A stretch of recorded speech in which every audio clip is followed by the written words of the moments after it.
You're watching CBS 8 Mornings at 6. We begin this hour with this. 4 people are in the hospital this morning following a house fire in Bay Terraces. This happened just before 1:30 this morning in the 2400 block of Manzana Way. Firefighters say an electrical appliance may have caused this fire. A total of 6 people were inside. Firefighters say everyone made it out safely thanks to the heroic actions of one person living in the home. Fire alarm go off, and I heard banging on the walls, and I opened the door and saw the smoke, and I immediately woke up my girlfriend and told her, like, hey, we need to go. I tried to get her to go out the window, but she wouldn't go, so I jumped first and carried her down. Oh, fast work by him. The young man says he also was able to alert his grandparents to get out. Firefighters say 3 people suffered burn injuries. Another suffered smoke inhalation. Well, San Diego is getting ready for a big round of rain. Glad you're with us at 6:01 on this Tuesday. I'm Eric Connert. And I'm Netta Iranpour. Today's your chance here to bring everything inside or cover up your furniture. Meteorologist Evan Arani warning us we're going to get a decent amount. Yeah, we could get 1 inch to 3 inches in this whole stretch. I know that's a wide array, but these numbers are kind of starting to ebb and flow a bit. Looks like the bulk of it is going to come Thursday and Friday, but showers will start up tomorrow, Wednesday. That activity will be lighter before things intensify into Thursday and Friday. Now for today, our Tuesday, things are pretty mild. We expect some afternoon sunshine in the forecast, maybe a few sprinkles at times and wind toward our mountains and deserts, but otherwise it's a mild day out there, much more mild when we compare it to the days ahead. That's tomorrow through Friday. Current temperatures out the door, mostly 40s and 50s, but this is the big talker. Your rain chances for that 3-day stretch jumping up to about 80% for Wednesday, 92% on Thursday, and 82% on Friday. Back to a dry weekend for Saturday and Sunday. Coming up, we'll talk about what those models look like each day with that rain on the way. Back to you. Evan, thank you very much. Okay, it's coming. Today, the city of El Cajon will once again consider a controversial immigration resolution. Now, this proposal, which drew protests, has been revised. CBS 8's Regina Yerita live outside of El Cajon City Hall with details on the changes. And another demonstration going to be held there today, Regina? Yeah, that's right. Good morning, Eric and Netta. Another demonstration could be held today before that meeting, but that controversial measure is back on the agenda today that could potentially allow El Cajon police officers to cooperate with federal immigration authorities. Now, there is a newer revised draft because of the old one that was shut down. The city's latest update states the intent to, quote, comply with federal immigration law to the legal extent permissible for the sole purpose of removing violent criminals from the community. Mayor Bill Wells, who originally proposed a resolution, argued earlier this month that the intent was not to make immigration policy, but instead to seek clarification on the city's legal responsibilities in light of conflicting state and federal laws. Now, a state law, SB 54, prohibits local police from turning over individuals to federal immigration and customs enforcement unless they have been convicted of certain serious felonies. Critics of the resolution, including human rights advocates, have called it a form of fear-mongering. During the most recent city council meeting, the debate over the resolution lasted 5 hours.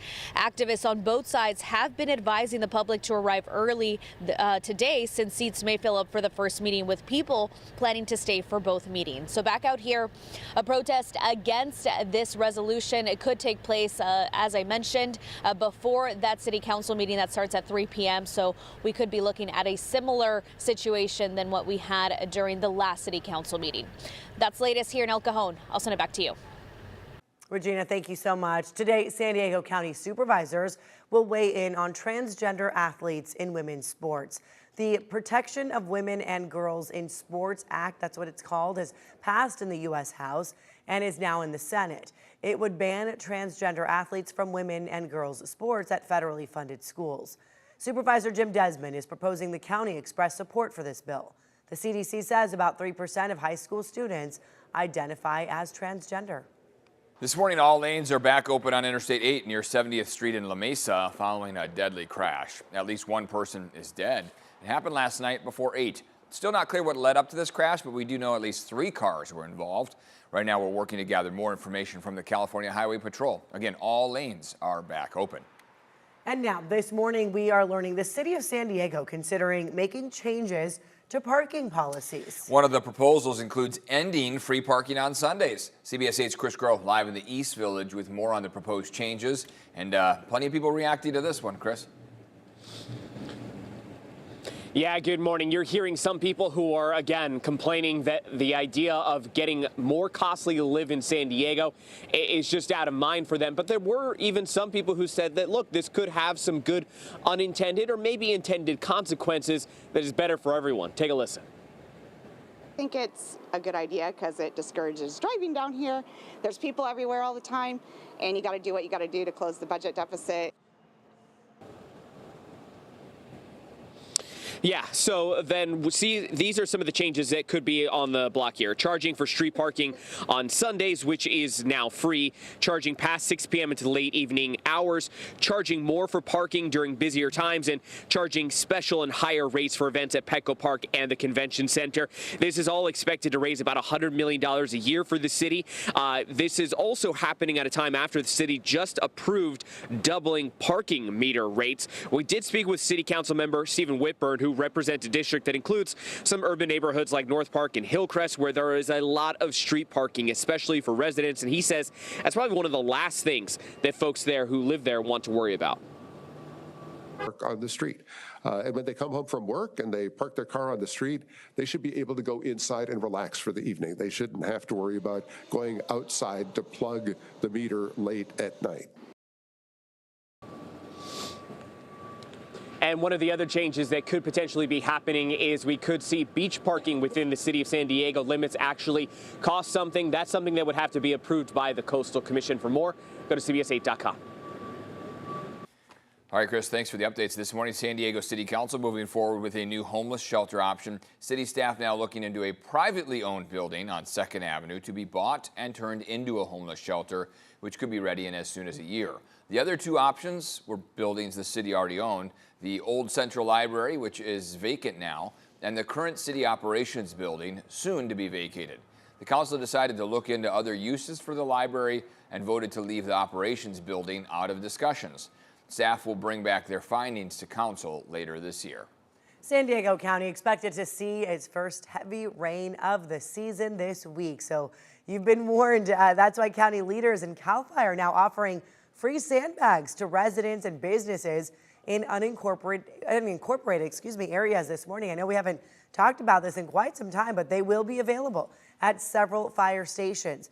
Call ahead, double check availability. Remember, bring a shovel to fill the bags. You can visit alertsandiego.com for more tips and information on what to do during an emergency. So if, let's say, last year your area was prone to flooding, right, this may actually happen again this week. Absolutely. Geez. I mean, the big question on hand is going to be how fast that the rainfall rates are. Looks like Thursday and Friday have the best opportunity for the more moderate to heavy rain. But even tomorrow, Wednesday, still expected to see the light to moderate showers come on shore, and that's going to be enough to absolutely wet the ground and in some cases saturate the ground.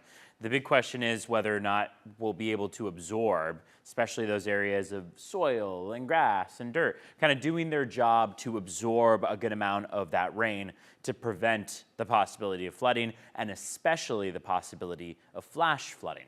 When we look at Wednesday through Friday, you see that elevated opportunity for rain dropping off by the weekend, so we are going to be back to dry skies for Saturday and Sunday. Let's time it out for you. Models are particularly generous right now about the possibility of showers in the next couple hours. I'd say there's a very minimal chance. We do have that chance there, but it's at about 10%, which means that the majority of us are going to be left out of any good chance of precipitation today. By the time we get to tomorrow, that changes. Things become a little bit more widespread from San Francisco all the way down through San Diego.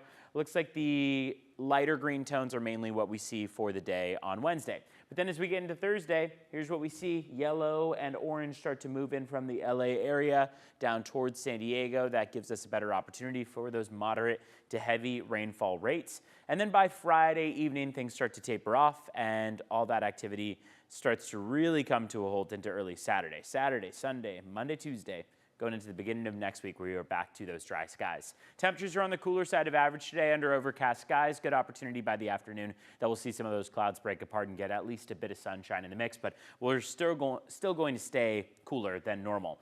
Normal for us would be about 65 degrees. Instead, we'll be at 59 in National City, in San Diego and Coronado, 57 for La Jolla and PB. Mira Mesa's at 59. Palomar Mountain at 41 this afternoon, 57 for San Marcos, and only a few spots like Oceanside expected to hit 60 degrees. Now, when we look at the next several days, we're staying in that cooler range between about now and Friday, but after this storm passes, temperatures start to recover a bit. We get back to even the 70s by the middle of next week, again, average being 66 degrees. Let's take a look at your drive times outside. Right now, we're not slowing down much. 5 southbound, 78 westbound, 52 westbound, all looking good as we head through the morning commute out there. You got green across the screen. Let's take a look at your border wait times this morning, where it is a 75-minute wait at the San Ysidro Port of Entry. Otay Mesa Port of Entry is going to take you about 40 minutes to get across.